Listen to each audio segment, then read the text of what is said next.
What's up, YouTube? Officer Hulk back here with another video. So I want to make a quick video explaining what I call the new gun protocol. So what I do when I get a new gun. So me, I picked up another 1911. As y'all know, I love 45s, especially 1911. So this is one I had for years now. This is a Fusion Firearms 1911. Amazing, amazing gun. Love it. But lately I have not been given 1911s as much love as I should, as much as I love them. So I picked up a Rock Island Armory. A lot of y'all have y'all little opinions about them. Some people love them, some people hate them. Every Rock Island Armory I ever owned or shot, I loved. I had another one just like this, the FS Tactical Tac, whatever. It's tongue twisting. I had that. It was a 14 rounder. Liked it. It was cool. The only thing I like about it was extremely extreme. This is coming from somebody that have huge hands, but it was extremely, extremely uncomfortable. Not uncomfortable, but it was extremely, extremely bulky for no freaking reason. So I bought another one technically, but this one is a single stack.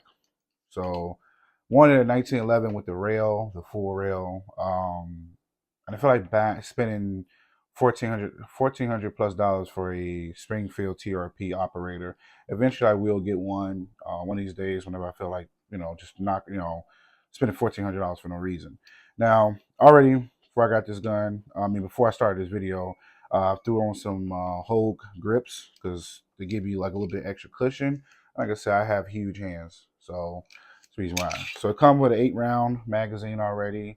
I haven't shot this gun yet. Like I said, this is the new gun protocol. This is what I do every time I get a new gun. So, like I said, it came with an 8-round magazine. Most of the time I shoot my 1911s. I use this either Wilson Combat or some Maggar 10-round magazines. One, it looks cool in the gun. Not that I care about coolness, but looks cool, and plus it gives me extra rounds. So the gun is unloaded. I'm not gonna be playing around with a loaded gun, YouTube. So it is unloaded, safe direction fire. Now, like I said, it came with these grips right here. There you go. These little cheesy grips. Not trying to down Rock Island Armory. Like I said, I like them, but these grips are terrible. It's kind of flimsy almost. So I put the whole grip on there. Now, what I do is when I get a new gun, I could take this apart, but I'm not. What I like to do is um, inspect it, make sure that it's not shot out or whatever. From the scenes of it, you can tell from the looks of it. Whoever owned this before looked like they did shoot it, like they did take it to the range, but they don't have that their little what I like to call smoke ring on the barrel. So I like to inspect it first. From just normal dry fire, it shoots. I mean, not shoots, but it works, does what it needs to do. The beaver tail works. The safety is not loose. The slide, that's another thing. People, not especially you polymer firearm guys, like myself, I love Glock. When you get a 1911, if that slide is like it's going to move a little bit, but if it's wiggly, you bought a terrible 1911. You might want to take it back. On inspection, that does not seem to be jacked up.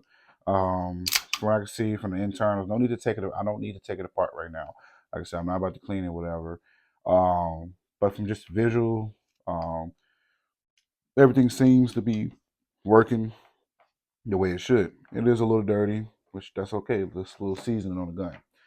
So now that I inspected it, know that everything's okay. I of course had to take it to the range. I'm not at the range right now. We'll take it to the range probably the next few days or whatever, or whenever I feel like it. What I like to do is it's a 1911, so it's a lot of metal on metal parts. So what I like to do is, I know I've even made a whole video on this, my G96 gun treatment. I love to use that, but what I'm gonna do is actually use some actual gun oil because I don't know, this gun don't look lubed at all. Now, maybe he probably been sold this gun. It's probably been sitting in a locker somewhere. I don't know. But what I'm gonna do is got some of this hops. Shout out to hops. I used to use hops all the time. Gonna drop a dot, drop a couple dots on the barrel. This. Then take the slide. Drop some right there. Drop some right there. Even a little bit right there. Um, and a little bit on the spring as well. And I'm just going to take that. Take a little bit right here. And just rack it back and forth a few times. See already, just a couple drops, a dab would do. You don't need to sit there and, you know, drop a whole bottle of lubricant, gun lubricant on your freaking gun just to make sure it's lubed. But literally just do that. That way, when I do take it to the range, because like I said, it's about to go in the safe because I'm not going to shoot it for a couple of days. But that way, when I do take it to the range and when I'm actually able to make an actual review video on this, because a review video will come soon, it's all good to go. Because you see my other 1911 over here. This is my actual the one I've been on the last 4 years. Like I said, as you see, got a little oil on it, as you should. It's clean, as you can see. So, if you can see, you can look closely. I don't know if it focus or not. You know, you can see like a little oil spats here and there. But I keep my guns lubed. I mostly use COP, as y'all see, the G96. But when I get a new gun, I take it apart, especially like an AR or 1911, any kind of gun it is. Unless it's a Glock. If it's a Glock, I'm gonna just go shoot. I don't care. Glock is Glock. But a gun like this, I want it to be smooth. I want to make sure that if God forbid it do jam, that I know it's actually the gun and not because the gun is not lubed or don't have the proper lubrication that it needs. So like I said, this is pretty much what I do. Whenever I get a new gun, I inspect it, make sure that that it goes bang, and I take it to the range. Now, when I go take this to the range, my regular range trips, just to go shoot, just to go have fun, like me and my wife go, or one of my friends, we go to the range. What I like to do is, if it's just a normal range trip, I'm only going to shoot probably a box or maybe 3 at the most through whatever guns I'm shooting. That's it. But if I'm going to go test a gun like this one, I'm going to go test it, make sure it's actually work. I will shoot, probably a couple hundred rounds or more or less, give and take. Now, if I shoot a box or 2 boxes and I'm noticing that, hey, everything's working good, it's good to go. All right, cool. It's a good gun. I picked up a good gun. If I'm shooting and some stuff that don't seem right or something ain't going right, I'm gonna keep shooting to see like what can actually be wrong, what could be the problem.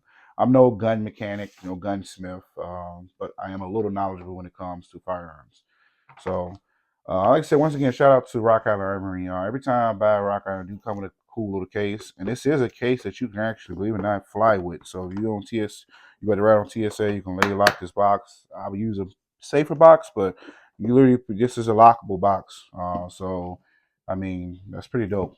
So like I said, an actual review will be coming soon with this gun. So God bless. Stay safe. Happy holidays, people.